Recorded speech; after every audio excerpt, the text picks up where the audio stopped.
Magandang umaga mga papsi, mga mamsi. Kukwento ko lang sa inyo yung may isang bata sa TikTok na kung saan nagda-live selling is binuli siya ng mga nanonood. May isang nag-comment nga, may nag-post na ganun ba ka-toxic mag-TikTok live. Kasi kung ano-ano sinasabi ng mga nanonood sa kanya. Meron na din naman ng iba nagtatanggol. May iba naman na nambubuli. Tingnan nyo to, panoorin nyo.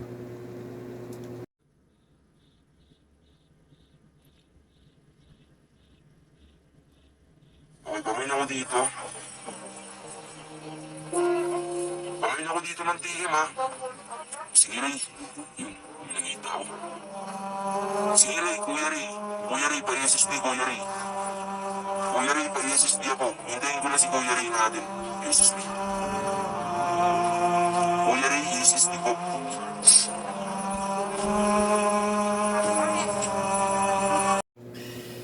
Ayun nga mga papsi, mga mamsi, nakita niyo naman yung mga negative na sinasabi ng mga tao sa kanya, yung ano ba ito, sinulat ko yun eh, yung damit ba ng tatay mo yan, nagpaalam ka ba sa tatay mo, parang gano'n, tapos tuli ka na ba, yung mga sinasabi ng mga toxic na tao sa kanya habang nag-live siya.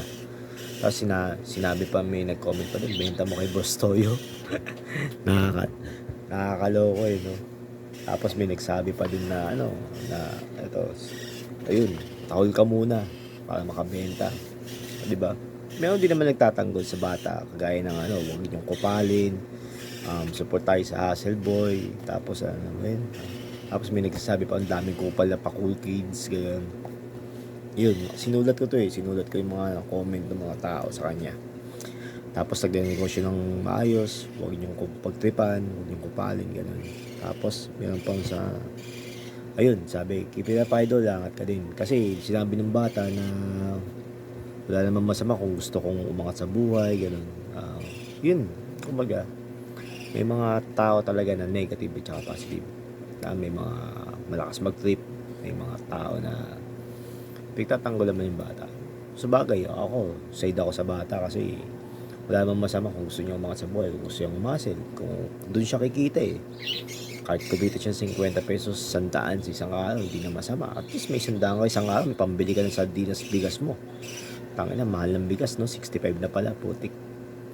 Kaya yun, dapat huwag niyong ganun eh. Kumbaga, wala namang masama sa live selling lang eh.